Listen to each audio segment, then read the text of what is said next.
Hello welcome back to my YouTube channel. ಎಲ್ಲರೂ ಹೇಗಿದ್ದೀರಾ? ಎಲ್ಲರೂ ಚೆನ್ನಾಗಿದ್ದೀರಾ ಅಂತ ಅನ್ಕೊಳುತ್ತೆ. ಇವತ್ತು ಯುಗಾದಿ ಹಬ್ಬ. ಎಲ್ರಿಗೂ ಯುಗಾದಿ ಹಬ್ಬದ ಹಾರ್ದಿಕ ಶುಭಾಶಯಗಳು. ಹಾಗೆ ಇವತ್ತು ಗುರುವಾರ, ಅದರಿಂದ ಟೆಂಪಲ್ಗೆ ಹೋಗುವಂತ ರೆಡಿ ಆಗ್ತಾ ಇದ್ದೆ. ಇವಾಗ ಅಷ್ಟೇ ಸ್ನಾನ ಮಾಡಿ ಬಂದೇನು ರೆಡಿ ಆಗಿಲ್ಲ. ಟೈಮ್ ಆಯ್ತು, ರೆಡಿಯಾಗಿ ಹೋಗ್ಬೇಕು.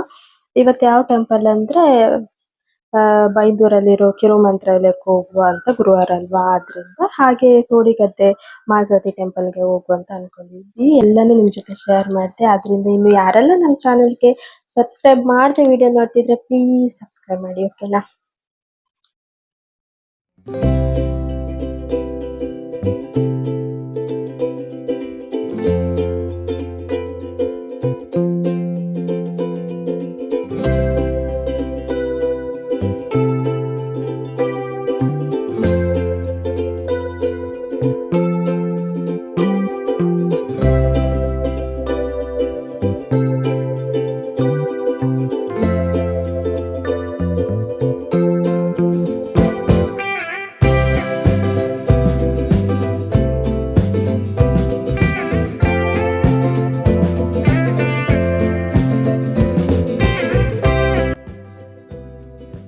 ಇವಾಗ ನಾವು ಶಿರೂರಿಂದ ಅಲ್ಲೇ ಟೋಲ್ ಗೇಟ್ ಹತ್ರ ಗಾಡಿನ ಸ್ಟಾಪ್ ಮಾಡಿ ಇವಾಗ ಜ್ಯೂಸ್ ಕುಡಿತೀವಿ.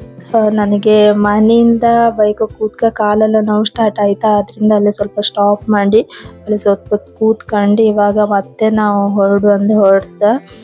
ನಮಗೆ ಸೋಡಿಗದ್ದೆ ನಾವು ಫಸ್ಟ್ ಟೈಮ್ ಹೋಗ್ತಿದ್ದು. ನಮಗೂ ರೂಟ್ ಕರೆಕ್ಟ್ ಗೊತ್ತಿರಲ್ಲ. ಅಂದರೆ ಶಿರೂರು ಮತ್ತು ಭಟ್ಕಳ ಮಿಡಲ್ ಟೆಂಪಲ್ ಇತ್ತಲ್ಲ ಅಂತ ಗೊತ್ತಿತ್ತು. ಕಡೆ ಸ್ವಲ್ಪ ದೂರ ಹೋಗಿ ನಾವು ಅಂಗಡಿಯವ್ರ ಹತ್ರ ಕೇಳ್ತಾ ಅವ್ರು ಕರೆಕ್ಟ್ ನಮಗೆ ರೂಟ್ ಹೇಳಿದ್ರೆ ಹಾಗೆ ಹೋಯ್ತು ನಾವು.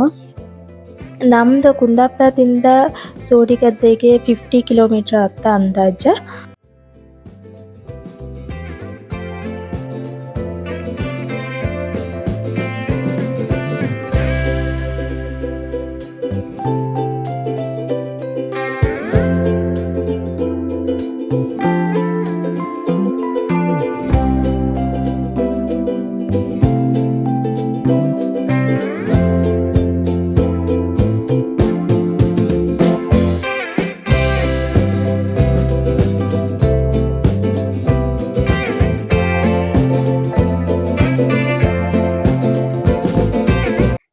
ಫೈನಲಿ ಇವಾಗ ಟೆಂಪಲ್ ಹತ್ರ ರೀಚ್ ಆಯ್ತು. ನಾವು ರೀಚ್ ಆದಾಗ ಟೈಮ್ ಒಂದು 12 ಗಂಟೆ 12:30 ಆಗಿರ್ಬೋದು. ನಾವು ಬಂದು ಸ್ವಲ್ಪ ಲೇಟೇ ಆಯ್ತು ಮನೆಯಿಂದ ಹೊರಟದ್ದು.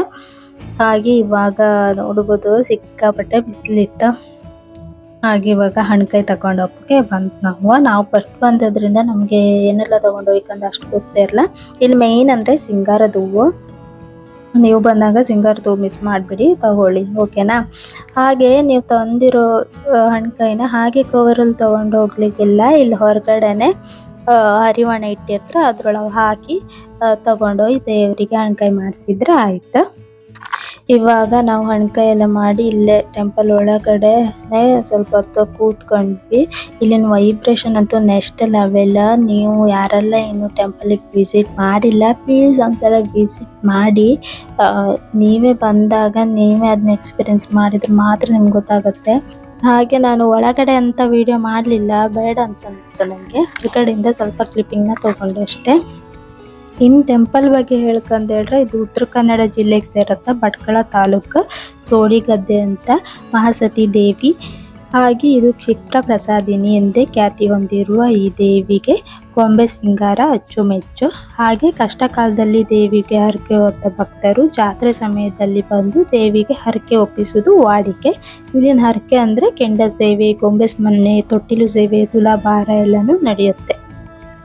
ಇವಾಗ ನಾವು ಗೊಂಬೆಗಳನ್ನ ನೋಡ್ಲಿಕ್ಕೆ ಹೋಗ್ತಾ ಇದ್ವಿ. ನಾನು ಹೇಳಿರೋ ಹಾಗೆ ಇಲ್ಲಿನ ಭಕ್ತರು ಅವರ ಹರಕೆ ಹೊತ್ತ ಆದ್ಮೇಲೆ ಅವರ ಹರಕೆ ಈಡೇರಿದ ನಂತರ ಗೊಂಬೆನ ಮಾಡಿ ದೇವರಿಗೆ ಒಪ್ಪಿಸುವುದು ಇಲ್ಲಿನ ವಾಡಿಕೆ. ಅದೇ ರೀತಿ ಇಲ್ಲಿ ತುಂಬ ಗೊಂಬೆಗಳನ್ನ, ಭಕ್ತರು ಕೊಟ್ಟಿರೋ ಗೊಂಬೆಗಳನ್ನ ಒಂದು ಕಡೆ ಸ್ಟೋರ್ ಮಾಡಿ ಇಟ್ಟಿದ್ರು. ಸಾವಿರಾರು ಗೊಂಬೆ ಇದೆ. ಅದನ್ನ ನೋಡ್ಲಿಕ್ಕೆ ಇವಾಗ ನಾವು ಹೋಗ್ತಾ ಇದ್ವಿ. ನೋಡ್ಬೋದು ಎಷ್ಟೊಂದು ಗೊಂಬೆಗಳಿವೆ. ಒಂದಕ್ಕಿಂತ ಒಂದು ದೊಡ್ಡದಾಗಿದೆ, ಚಿಕ್ಕದಾಗಿದೆ, ಎಲ್ಲ ತರ ಗೊಂಬೆಗಳು ಇವೆ. ಎಲ್ಲದು ಮರದ ಗೊಂಬೆ, ಓಕೆನಾ? ಇಷ್ಟೇ ಅಲ್ಲ, ಇನ್ನೂ ಒಂದು ಕಡೆ ಇದೆ.